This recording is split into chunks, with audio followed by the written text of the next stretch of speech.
JT Crowley is Talking Books. On the show, you'll hear from emerging talent and seasoned veterans from around the world.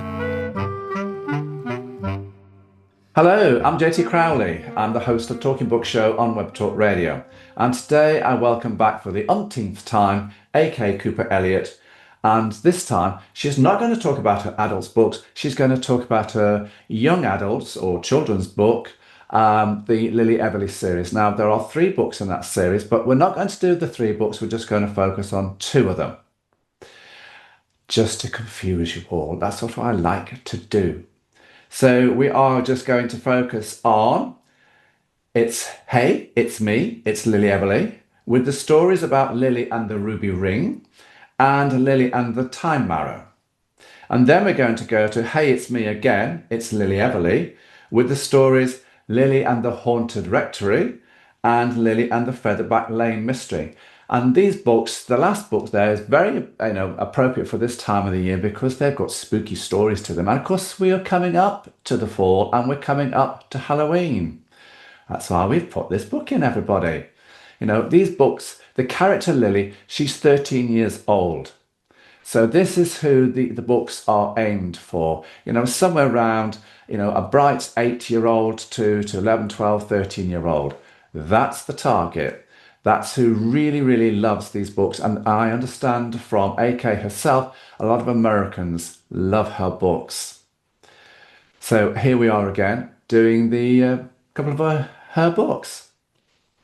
The other book, if you want to know more about that, well, it's very simple. Go and have a look at the written introduction that follows, that goes and runs alongside this interview.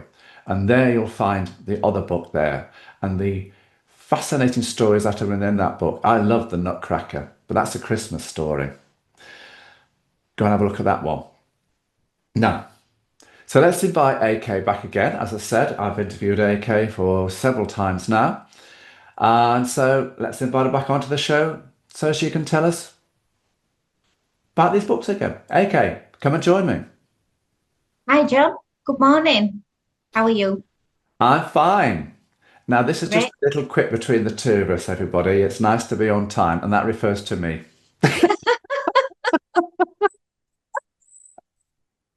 Yes, no Right. comments. No comment. No comments.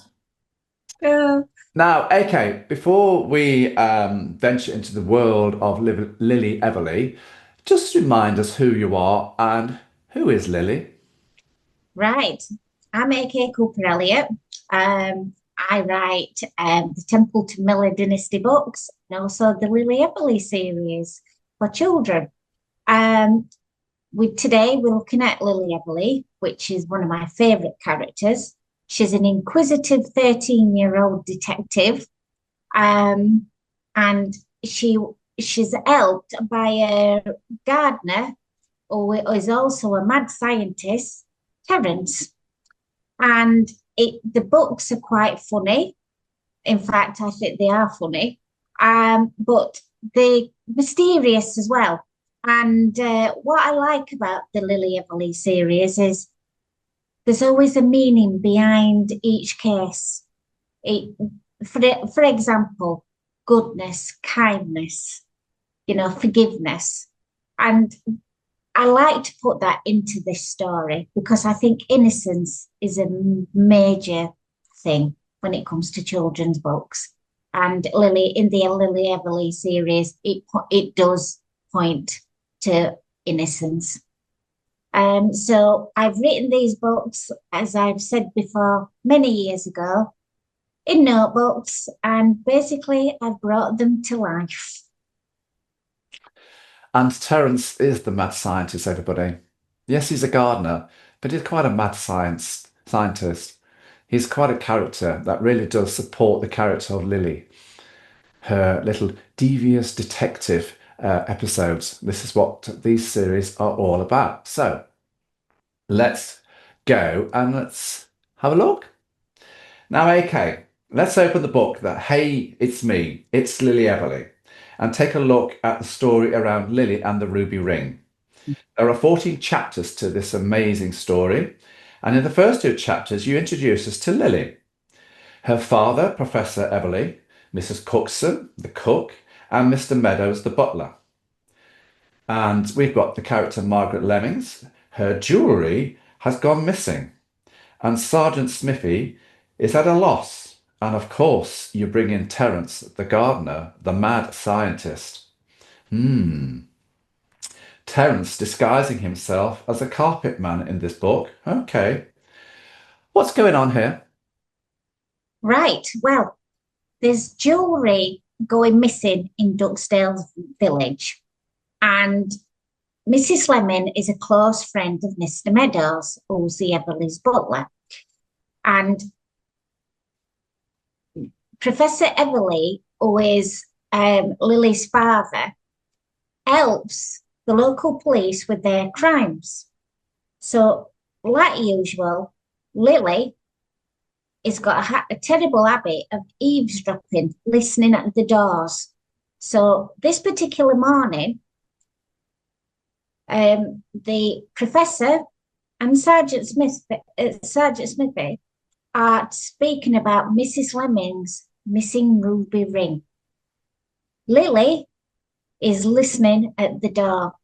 So obviously, two and two are coming together, which makes four, and she can solve the crime. The story behind these books is Lily will always solve the crime before her father, and she will always leave him a little note telling him who the culprit is, and he gets the glory. But it's Lily who solves the case. So in this story, Lily's been eavesdropping. She goes to Terrance and tells him what's happening in the village, that there's jewellery going missing. Mrs. Lemon's ruby rings is one of them. So Terrance is on the case straight away. And he decides that they have to go and visit Mrs. Lemming to get the full story of what's actually happened. So he disguises himself as Stan, the carpet man, a carpet rep. So the idea is for him to speak with Mrs. Lemming at the front door while Lily climbs over the garden fence at the back of, the house and goes in through the back door and searches for clues. And she does find some clues, which then they go back to Everlea House, and in the greenhouse, underneath the floor, is Terrance's laboratory. So the floor slides open. Lily and Terrance go downstairs and discuss what clues they have found. And basically, the story continues from there because Terrance actually comes up then, let's go on surveillance. So because there's a link between an old sweet shop and the jewellery which goes missing.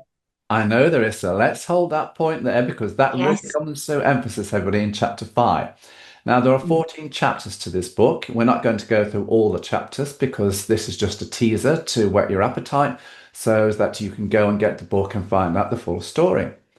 So I want to go to chapter 5 because, yes, the sweet shop. And here we find in chapter 5, we find Lily staking out the sweet shop. And there's a link between the sweets and the missing ruby ring. Now, Margaret Lemming, she's quite a wealthy character, and this ruby ring is quite expensive. And also, the other chapter I want to go to in this book is chapter 6. And the reason for going to chapter 6, everybody, is because this is where Emily Knott comes in. Now, this is where we get a friendship between Lily and Emily. They're both the same age. They both go to school together. And these two little characters, one's a whiz on the laptop and one's a little detective. And these are the characters. And of course, science, Terrance, the mad scientist, this is the characters that crack the case. But there you go. So, AK, tell us more about, Mrs. Meat's Sweets. Yeah. What's going on here? What's the link between the sweets and this ring? Right. Well, when Lily sneaked into Mrs. Lemming's house, she found bowls of toffees on the dining room table, on the kitchen worktops, and there's bags, paper bags with Mrs. Meat's sweets on them. So Lily's thinking, why is Mrs. Lemon got all these different types of sweets? So this is one of the discussions she has with Terrance in the laboratory. So Terrance puts it under surveillance because the sweet shop is across the road from an empty cottage. So Lily sneaks into the garden and she's observing the sweet shop, which is very run down.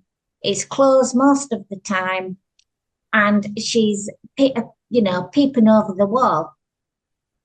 In the meantime, Emily Knott, a new girl, arrives at the house because her mum and dad, who is Dr. Knott, and her mum will own Knottie's ice cream parlour. They actually move in on that day, so the removal van actually parks in front of the house and obstructs Lily's view. Emily notices Lily hiding behind the wall, so she sneaks up behind her and she asks what's she doing. So Lily automatically says, I'm frog hunting. Oh, we don't have a pond. You don't need a pond. They're like grass and stones and gravel. Oh, I'd like to, help more. So this is where their friendship begins. And Emily eventually goes to Everlea House with Lily, and because she is a genius on the computer and she does all the researches for the cases, while Terrance is the driver and Lily is the detective. And that's the link between the missing jewellery. Everyone who has had jewellery stolen in that village has always had a bowl of sweets in their house with a Mrs. Meat sweet bag to it. And that's where Lily puts 2 and 2 and comes up with 4. And let's keep that secret, because if you want to know more, go and get the book. Even though the frogs, was a little sidestep, which Lily came up with very quickly because she got caught out in the garden there. Oh yes, frogs. Yeah, really? So now in the book, there are 2 stories. So the ruby ring is the first story, but the second one is the time marrow. And I want to have a little peek into that one. So let's turn our attention to Lily and the time marrow. And there are 11 chapters even to this section of the book. And I thought, okay.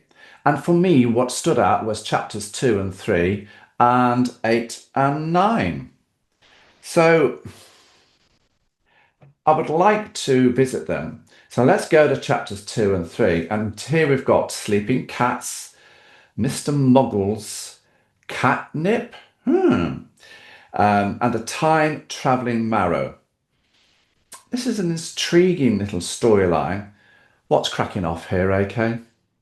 Right. Well, again, in Duxdale Village, all the cats seem to be falling asleep, all at a similar time. And Lily and Emily are in the ice cream parlour and overhear a conversation from a Mrs. King where she hears her cats are falling asleep and she doesn't know why. Now, obviously, Lily understands dogs fall asleep and sleep a lot, but so do cats, but not regular, like at the same time. So Lily rushes back to the laboratory with Emily and they do research on catnip. And the reason they do that is because they take a visit with Terrance to Fairkid Cattery, where Mrs. Day is having a problem with her cats all falling asleep at the same time. They ask her what they're feeding the cats, and she feeds them at 11 o'clock, which makes them play. But in this case, it's making them fall asleep. So Terrance and Lilly go back to the laboratory and they get to Emily to look at the history of Mr. Muggle's catnip and to see when it was produced. And it was produced in 1898. And that is where they have to travel back in time. In the meantime, Lilly doesn't know that Terrance has created a time machine in the shape of a marrow. And in his laboratory, he's got what is called the marrow room. And when she goes into the marrow room, she sees this big metal green, like marrow-shaped machine with steps. And when she peers inside, it's got a kitchen, a lounge area, a toilet, everything. And he's ready to move to 1898 because Emily Locke actually comes up with that in the Victorian times, they use cat mint tea to calm people down. Now, we'll just hold there. Yes, I will. I want to go to, on that one, Yeah. AK's back to give the game away here. I was there. This squeeze comes into chapters 8 and 9. Yes. Now, both AK and I know what's unfolding in chapters 8 and 9, but I want AK to tell us what's cracking off here. We've got a towering warehouse, cat mint. See, I stopped her just in time. Cat mint. Yes, you did. You have to keep stopping me because I get do have to carried keep away. stopping her. She keeps spoiling the show. Stop it. These stories are so good. And so, cat mint. And what's in it? What is in it? Yes. Plus, there's an argument in the Muggles' parlour. And of course, the parlour was a room in the very old days, Victorian days. And we've got an invisible force field to hide the time marrow. Yes. I think your imagination's running riot here, AK. It is. I felt like I was on the time marrow after the time I was writing the book. Basically, they arrive in London, 1898, and Terrance and Lilly leave the time marrow, which is landed in an alleyway, and he presses a button and it disappears. It's still there, but it goes invisible. So they make their way across the road, busy street with horses and carriages, puddles everywhere, to Mr. Muddles' residence. And basically, Terrance,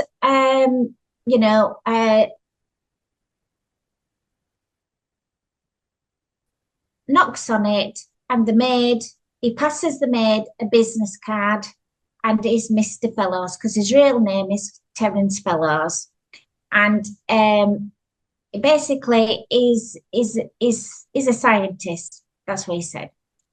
So as soon as Mr. Muggles hears as a scientist is interested in seeing him, Lilly is not allowed to speak.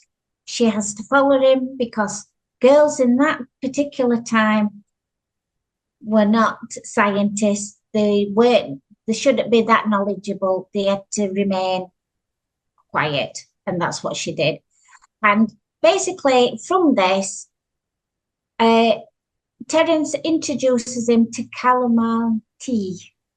And the chamomile tea is where it's linked, the story where they can stop production of the cat mint, because it's a cat mint what's causing the problem with the cats in the future in Dugsdale.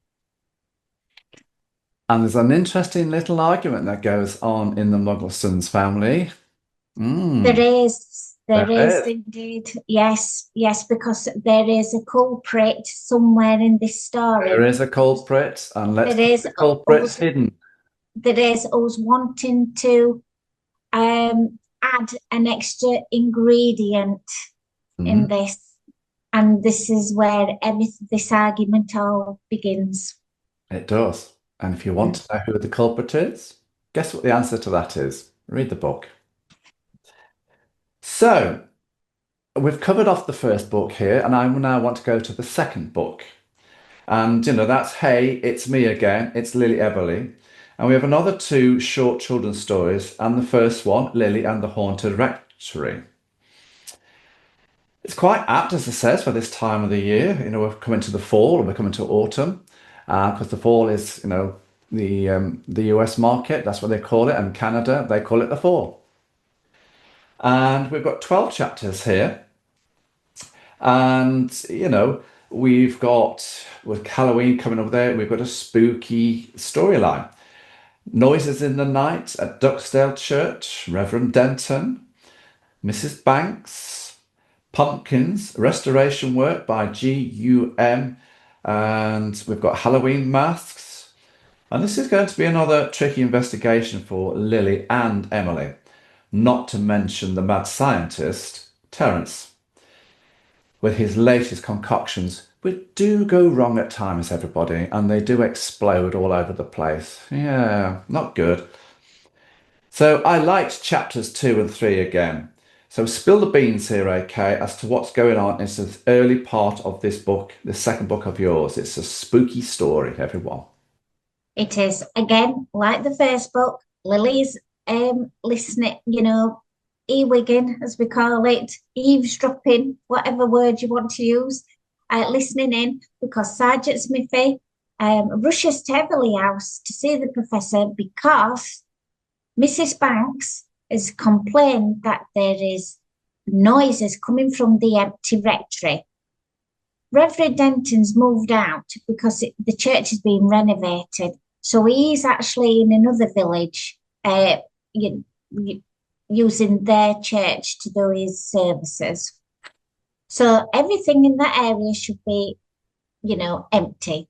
But she said there isn't. She's complained. She said there is rumbling noises at night. She's seen shadows in the windows. She thinks it's haunted.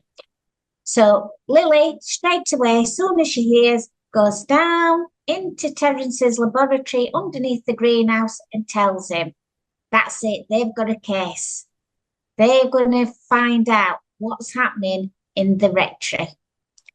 And basically, they are planning to get together to do another stakeout in the graveyard late at night. And she does have a stake out there. You see, Lily's a bit of a nosy Parker. That's a character. That's what she does. And she enjoys doing it. And as I said, Emily is she's the wizzo on the laptop, and the two of them work together. And Terrance, the gardener, yeah, not really. More the mad scientist, coming up with all these crazy things. Now, in chapters 7 and 9, I like those chapters. And, so in chapter 7, Lily and Terrance pay a night visit to the cemetery. What they discovered is very interesting. And in chapter 9, they pay a visit to the rectory. They overhear a conversation which involves an interesting theory, a very interesting theory, everybody, around the ghost rumours. Somebody's spreading ghost rumours here. Care to spill the beans as to where you're taking the youngsters here with this book? Yes, well, they do the stakeout and they both got, put a blanket down and sit by a grave, lean against a gravestone, and they are watching that rectory. They see people walking around in the rectory, and also there's this booming noise coming. It seems to shake the ground, but when Terrance actually trails the noise back, it's coming from the rectory. So this booming noise is what Mrs. Banks is complaining about.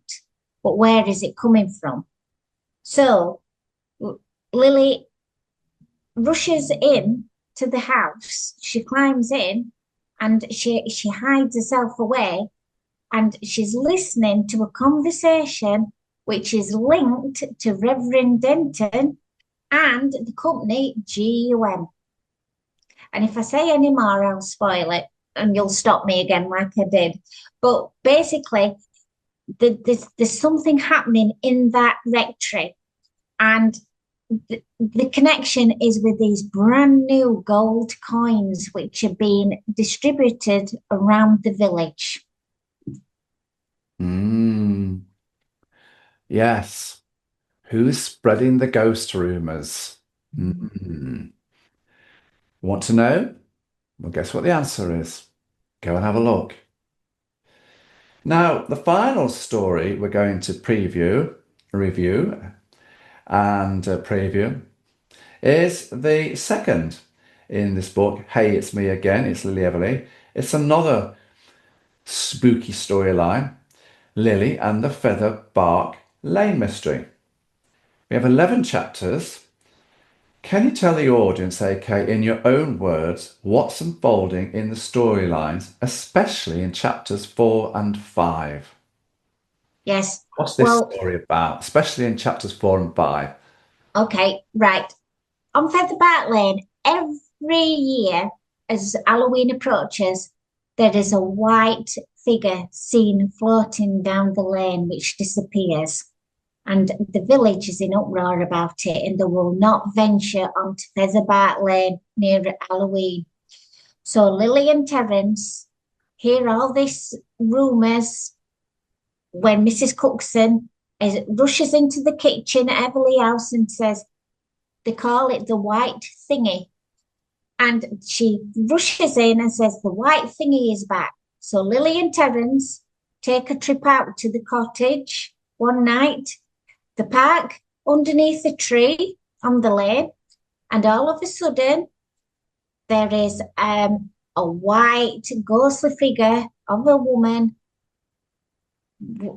just smoothly, floats past the car She and does, everybody. disappears. She glides She does, she very glides, she smoothly. floats, yeah, and she just disappears. So Lily doesn't believe in ghosts. So, and Terrance doesn't either. So they think there's something behind this. So they go back to Everlea House again, to the laboratory under the greenhouse, where they get Emily Knott on her computer, finding out, the history of Featherbark Lane and what is real in a ghost and what is not real with the ghosts. And that's what the chapters, 4 and 5 are about. They are indeed, everybody. And of course, the other chapters are just as interesting, but we just are highlighting the storyline so that you can get an interest. And if you want to have a look, go and do so. They are fascinating little stories. Now, still with the Featherbark Lane mystery story, the area around chapters 9 and 10 really stood out for me.